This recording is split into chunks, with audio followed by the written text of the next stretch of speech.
বাংলাদেশের তরুণ গবেষকরা তৈরি করছেন আন্তর্জাতিক মানের রোবট। তাদের উদ্যোগে তৈরি হয়েছে হলিউডের জনপ্রিয় সিরিজ স্টার ওয়ার্সের বিখ্যাত রোবোটিক চরিত্র BB-8, তাছাড়াও বিভিন্ন অটোবটস ও আধুনিক ড্রোন। রোবোডেমি নামে একটি প্ল্যাটফর্ম শিক্ষার্থীদের বিনামূল্যে রোবোটিক্স শেখার সুযোগ দিচ্ছে।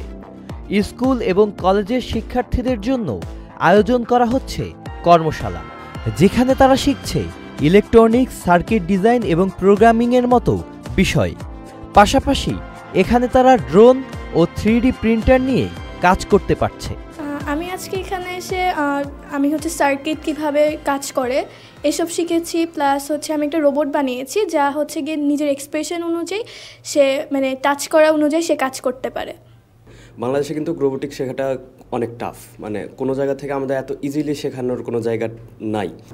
এর আগে একটা আমাদের ইউনিভার্সিটিতে, ঢাকা ইন্টারন্যাশনাল ইউনিভার্সিটি, সেখানে একটা সেমিনার ওয়ার্কশপ করছিল। সেখান থেকে একটা ওয়ার্কশপ করার পরে আমি একটা ডিভাইস তৈরি করে ফেলছি। তো সেখান থেকে আমার মনে হয়েছে যে এখানে আমি যদি এনাদের কাছ থেকে আমি এই প্রশিক্ষণগুলো নেই, তাহলে আমি হয়তো বা ভবিষ্যতে আরও ডেভেলপ করতে পারবো। Double million offer, Walton fridge কিনে পেতে পারেন 20 লক্ষ টাকা, রয়েছে কোটি কোটি টাকার নিশ্চিত উপহার।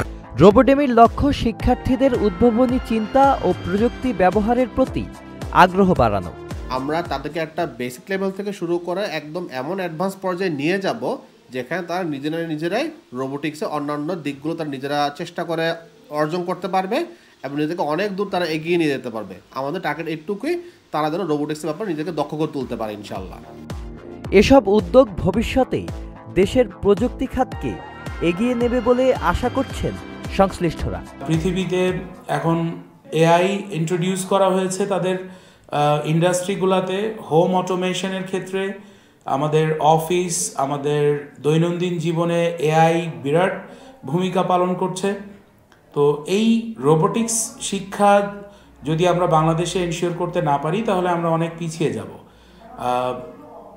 বাংলাদেশে যদি আমরা এই রোবোটিক্সের ফর্মাল এডুকেশন স্টার্ট না করতে পারি, তাহলে আমরা হয়তো ইন্টারন্যাশনাল মার্কেটের সাথে তাল মিলিয়ে আমাদের শিক্ষা ব্যবস্থাকে সামনে এগিয়ে নিতে পারবো না।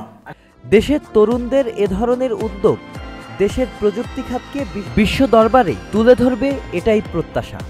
Sajid Abdullah, channel I.